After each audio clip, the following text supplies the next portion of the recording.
Hello and welcome back to the Hazzabhajan YouTube channel. It is Harry here, and today it is time for another stats-based video, but this time on a topic which for once on this channel is actually quite topical. For quite a while now, there has been a phenomenon simmering under the surface in football called the new manager effect. So much so that Colin Murray even dedicated an entire chapter to the topic in his 2009 book A Random History of Football, which is appropriately titled 40 New Managers a Season and We'd Win the League. It was talked about quite a lot in England recently after 3 Premier League clubs made managerial appointments over the November international break, with Newcastle hiring Eddie Howe, Norwich bringing in Dean Smith, and Aston Villa replacing Smith with Rangers manager Steven Gerrard. Both Smith and Gerrard won their respective first matches in charge, and Howe's Newcastle drew 3-3 in a thriller with Brentford, albeit Howe wasn't actually present at the game owing to testing positive for COVID-19 the day before. In line with this, I thought it would be interesting to explore a bit further into this concept and see how real it actually is. I decided to only examine the English top flight during the Premier League era for this particular video, partly because it would take me weeks to make if I went all the way back to 1888, but also because managerial sackings and/or general departures have become much more commonplace in the modern game, owing to the greater pressure exerted on them by both fans and the club's hierarchies. However, if you want to see me expand this out to other leagues, let me know down in the comment section below and I'll happily do it. And whilst you're there, of course, drop a like on the video and subscribe if you haven't done so already. My methodology is this: see what happened the very next game after a new manager was appointed by a Premier League team, and we'll see how many wins, draws and losses there have been in those matches. I've decided to exclude caretaker bosses who came from within the club and were replaced by others either during or at the end of the campaign because they weren't officially appointed by the club in question, such as Graham Jones at Newcastle recently or Tony Parks at Blackburn during the 1990s. However, interim bosses, so long as they were officially appointed by the club in question from outside their already at the time present coaching staff, do count. So I will look at, just as one example, Ole Gunnar Solskjaer's first actual game in charge of Manchester United and not his first match after being hired as the official first team coach.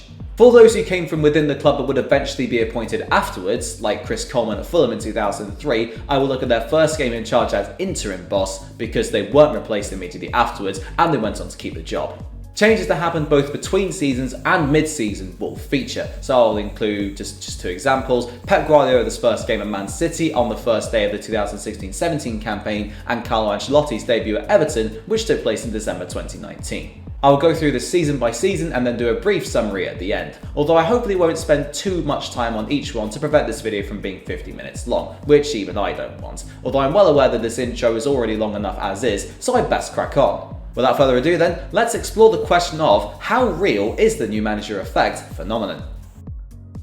Norwich, Spurs and Coventry all changed their gaffers over the summer of 1992 in line for the new era of football, and the only team not to win on the opening day out of those 3 was Spurs. Perhaps quite famously, only one managerial sacking occurred during the season, with Ian Porterfield leaving Chelsea in February after 12 games without a win, although in David Webb's first game as coach, they lost 2-0 to Blackburn. By stark contrast to the previous campaign, 11 changes occurred either before or during the 1993-94 season, but only 5 of those managers tasted success in their opening game, with 3 others, Glenn Hoddle at Chelsea, Ossie Ardiles at Spurs and John Gorman at Swindon, all losing theirs, although curiously, all of those 3 defeats were on the opening day of the season. In 1994-95, only 2 managers would suffer a loss on their debut out of the 9 who took charge of a Premier League club during the campaign, with 4 of them winning, the most notable of whom being Joe Royle at Everton, whose first game at the helm saw the Toffees overcome their fiercest rivals Liverpool by 2-0.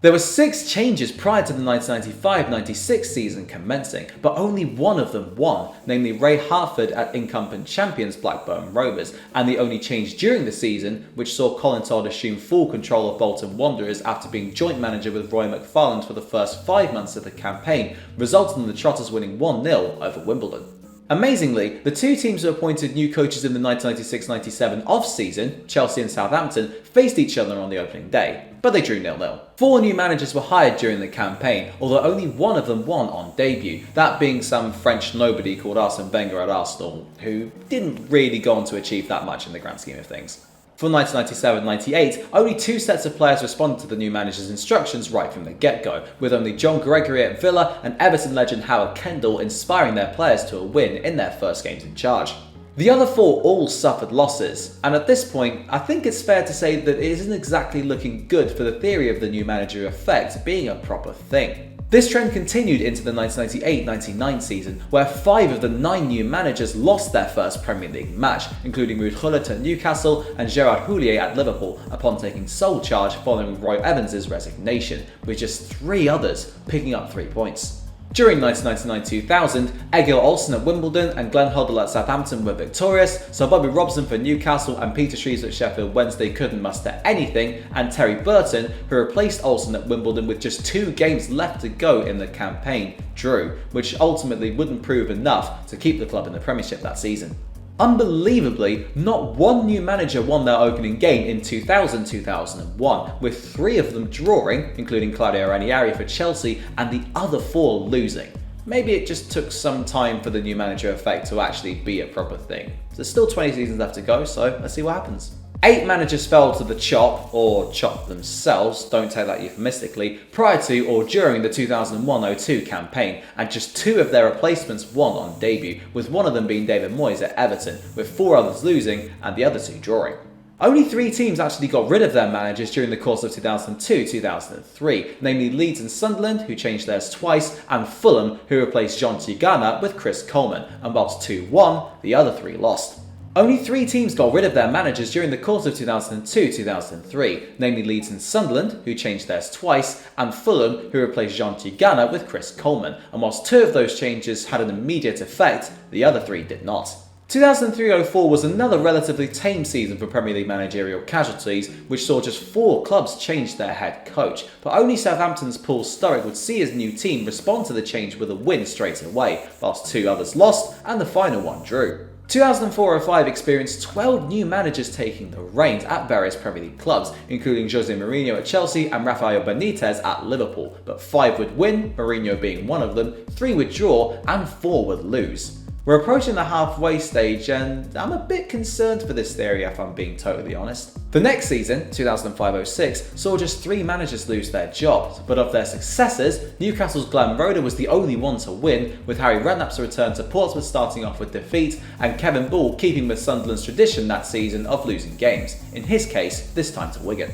Charlton alone made 3 managerial changes either before or during the 2006-07 campaign, including Les Reed, who lasted for about 41 days, with 5 other clubs taking similarly drastic action, but just one of those new managers would start off with a win, whilst 5 would lose. I mean, if the new manager effect record was a manager itself, I think it may well have been sacked by now. In 2007-08, Sven-Göran Eriksson at Manchester City, Alex McLeish for Birmingham, and Sam Allardyce at Newcastle were the only 3 out of the 11 new managers that season to pick up 3 points straight away, with 7 others tasting defeat. However, it was a dead heat in 2008-09, with half of the 12 debutants experiencing immediate results and the other half being on the wrong end of the scoreline in their maiden outing. During 2009-10, although the 3 managers appointed during pre-season all started with a win, only one of the other 5 that were made during the campaign, namely Roberto Mancini at Man City, would follow suit, as the other 4 all left their first match with a bitter pill of defeat to swallow.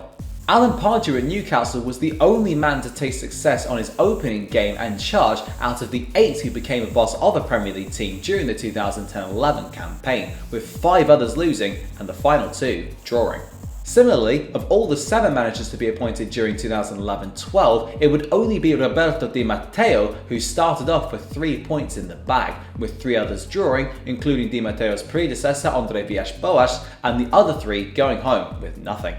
In 2012-13, there were more managerial changes in the off-season, 6, than actually during the campaign, 5, but only Steve Clarke at West Brom with a 3-0 win against Liverpool and Michael Laudrup with a 5-0 demolition of QPR would get off to the perfect start, with 6 others having to suffer the ignominy of first game defeat. 2013-14 saw a record 14 new managers, excluding Ryan Giggs and Man United, take control of a Premier League club, but half of them would start on the wrong foot, with just 5 taking all 3 points from their debut, and the other 2 drew their matches. For 2014-15, we once again have a season where the defeats outweigh the wins, as 4 managers had a debut to remember, but 5 of the 7 others had a debut to forget, including Louis van Gaal at Manchester United, whose big day was spoilt by Swansea triumphing 2-1 at Old Trafford. For 2015-16, Slaven Bilic, Claudio Ranieri and Francesco Guidolin made an instant impact at West Ham, Leicester and Swansea respectively, but only Sam Allardyce and Rafael Benitez at Sunderland and Newcastle would actually taste defeat on their debut, with the other 5 sharing the spoils with their opponents. The big 3 managers who arrived at Premier League clubs prior to the 2016-17 season, namely Pep Guardiola, Antonio Conte and Jose Mourinho at City, Chelsea and Manchester United respectively, all started off with a win, and 4 others would follow suit, with just 2 out of the 13 overall starting off with defeat.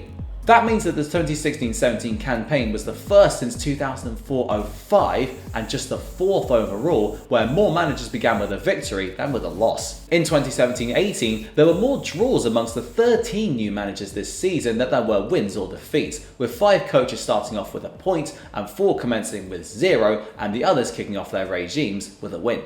In 2018-19, 3 coaches, namely Chelsea's Maurizio Sarri, Fulham's Claudio Ranieri and Manchester United's Ole Gunnar Solskjaer would get off to the best possible start, but 6 of the other 7 would have the worst possible start, meaning that we seemingly have reverted back to normality. In an abnormal and truncated 2019-20 campaign, the new manager trend would suitably go against the norm, as 4 managers would taste opening game success, but only 2 would lose, whilst the other 3 drew. Last season, only 4 clubs actually sacked their managers, with 2 of them being replaced with caretakers from within the club which wouldn't be made permanent immediately, so therefore they don't feature in this particular survey. That means that only Sam Allardyce at West Brom, who started with a 3-0 loss to Aston Villa, and Thomas Tuchel at Chelsea, whose first game was a 0-0 draw against Wolves, are considered here. And now we come to this season, and so far, as of the time of this recording, 5 managers' first games were victories, whereas 3 were draws and the other 2 were defeats, which means that we have already had 2.5 times more managers take the dugout for the first time for a Premier League club this season than we did during the whole of last season. So you've heard all the numbers now, or at least the vast majority of them, but what does that mean for the overall picture? Well, ever since 1992-93, out of the 253 managerial debuts in the Premier League thus far, 85 ended in triumphs, 61 were stalemates, and 107 were defeats. Therefore, in the Premier League at the very least, the new manager effect theory can officially be dispelled completely, as you're only 1/3 likely to win on your opening game at a new club, according to this data, and 42% likely to lose. I have to say that wasn't the result I was expecting, but hey, stats don't lie. And that just about wraps up today's video looking at how real the new manager effect phenomenon is in the Premier League at the very least. As I say, if you want me to expand this out to other leagues, let me know down in the comments below. And if you enjoyed this video, please don't forget, hit the like button and subscribe if you haven't done so already. You can ring the notification bell as well to get notified whenever I upload a video straight away. Thank you very much for watching, and until next time, I'll see you then.